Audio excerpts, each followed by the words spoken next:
ശോഭയോട് ഒരുമിച്ച് എപ്പോഴെങ്കിലും പുറത്തു പോയിട്ടുണ്ടോ? ഇല്ല. ഇപ്പോഴുണ്ടായിരുന്നെങ്കിൽ ഒരു ദേവതയെപ്പോലെ ഞാൻ അവളെ ആരാധിക്കുമായിരുന്നു. എന്തോ സ്ത്രീയെക്കുറിച്ചുള്ള എന്റെ ധാരണകൾ മുഴുവൻ മാറ്റിത്തന്നത് ആ പെൺകുട്ടിയാണ്. എങ്ങനെ? എന്നെ തോൽപ്പിച്ചുകൊണ്ട്. ശോഭ എഴുതി വെച്ച ആ കത്തിലൂടെയാണ് ഞാൻ ആദ്യമായി തോൽവി അറിഞ്ഞത്. തോൽക്കരുത്.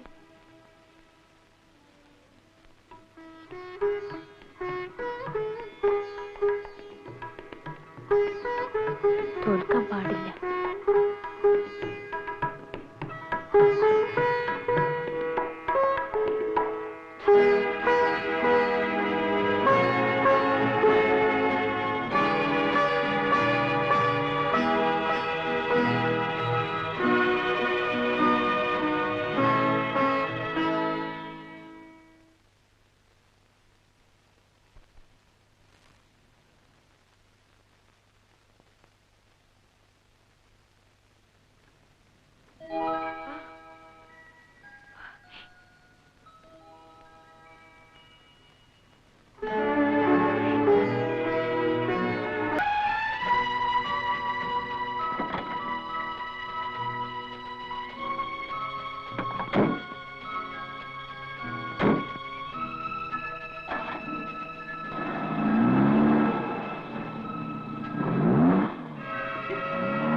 മോൻ വികൃതിയൊന്നും കാണിച്ചില്ലല്ലോ.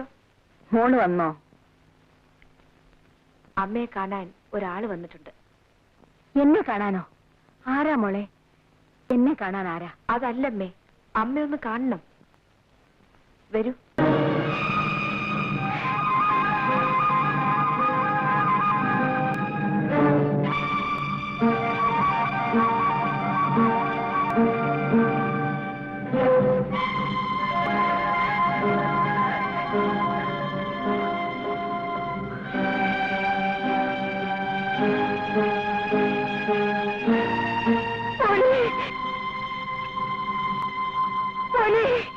അമ്മേ, എന്റെ പോലെ,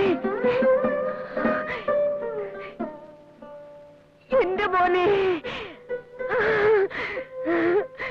മോനെ.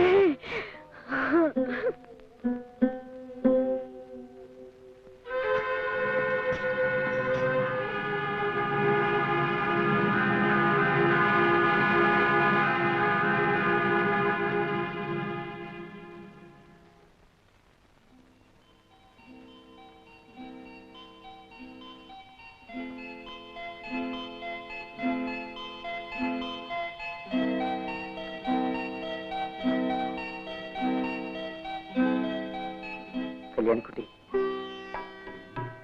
എനിക്കിന്ന് എന്തോ വലിയ സന്തോഷം തോന്നുന്നു. അമ്മയുമായി സംസാരിച്ചു കഴിഞ്ഞപ്പോ തന്നെ എനിക്കെന്തോ പറഞ്ഞറിയിക്കാൻ വയ്യാത്ത വിധത്തിലുള്ള ഒരു ഒരു ഞാനും എന്റെ അമ്മയെക്കുറിച്ച് ആലോചിക്കായിരുന്നു. എന്താ ഇത്ര ആലോചിക്കാൻ? അമ്മയ്ക്കായിരുന്നല്ലോ നിങ്ങളെക്കുറിച്ച് കൂടുതൽ. അമ്മയുണ്ടായിരുന്നെങ്കിൽ അവരായിരിക്കും ഇന്ന് ഏറ്റവും കൂടുതൽ സന്തോഷിക്കുന്നത്. കല്യാണിക്കുട്ടി, എന്റെ ജീവിതത്തിൽ നീ നേരത്തെ കടന്നു വന്നില്ലല്ലോ എന്നോർത്ത് എനിക്ക് ദുഃഖം തോന്നുന്നു. ഇനി ഞാൻ ഒരു തെറ്റും ചെയ്യില്ല. നമ്മുടെ ജീവിതത്തിൽ പ്രശ്നങ്ങളേ ഉണ്ടാവില്ല.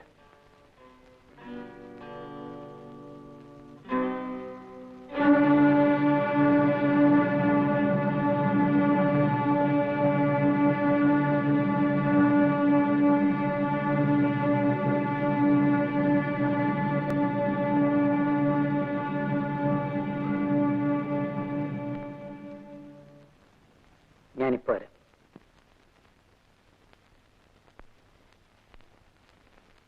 വരട്ടരുത്. നമ്മുടെയൊക്കെ ആയുസ് ഒരു പിച്ചാത്തിപ്പിടിയിൽ ഒതുങ്ങുന്നതാ. അത് മറക്കരുത്. നീ എന്ത് ചെയ്യുന്ന? എനിക്ക് ചാവാൻ മടിയില്ല. അത് ജയിലിൽ കിടന്നായാലും എനിക്കൊരുപോലെയാ. പക്ഷേ സാറിനതല്ല, ക്ഷീണമാ. വീട്ടിൽ തന്നെ കിടന്ന് ചാകണമെന്ന് നിർബന്ധം പിടിക്കുന്നതാ ബുദ്ധി. കാശ് തരാൻ മനസ്സിലെങ്കിൽ ആ വിവരം പറ, തുറന്നു പറ, ഞാൻ പോയേക്കാം. സാറിനെ പോലെ പഠിപ്പും വിദ്യാഭ്യാസമൊന്നും എനിക്കില്ലായിരിക്കും. പക്ഷേ ഞാൻ തന്തയ്ക്ക് പുറന്നവനാ, സാറിനെ പോലല്ല.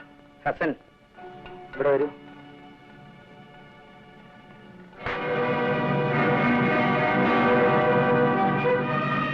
എടാ, ഇത്തവണ കൂടെ ഞാൻ എന്തെങ്കിലും തരും. മേലാൽ ഇതിന്റെ പേരും പറഞ്ഞ് പഠിക്കാത്ത നീ കാലുകുത്തിയാൽ നിന്റെ ശവം പോലും ഞാൻ പുറത്തുവിടില്ല.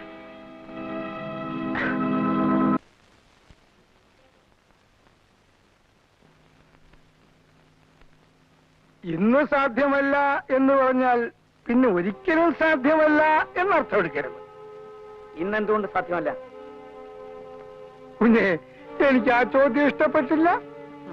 ഞാൻ സൗജന്യമൊന്നും ആവശ്യപ്പെട്ടില്ല. അവകാശമാണോ? അതെ.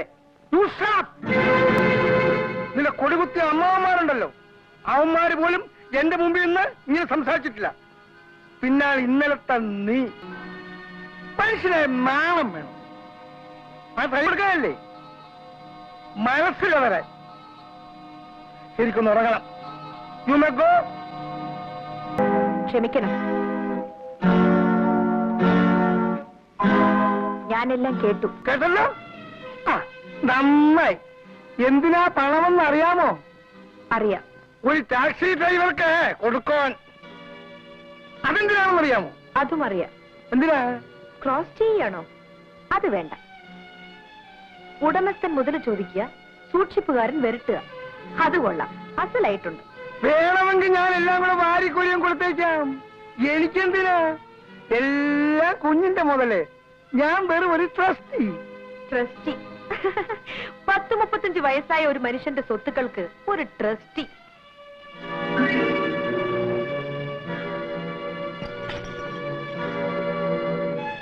ഇന്നു മുതൽ ഞാനാവും ഇതിന്റെ സൂക്ഷിപ്പുകാരി. നിങ്ങൾക്ക് എന്ത് വേണോ അപ്പപ്പോ എന്നോട് ചോദിച്ചാൽ മതി, ഞാൻ തരാം.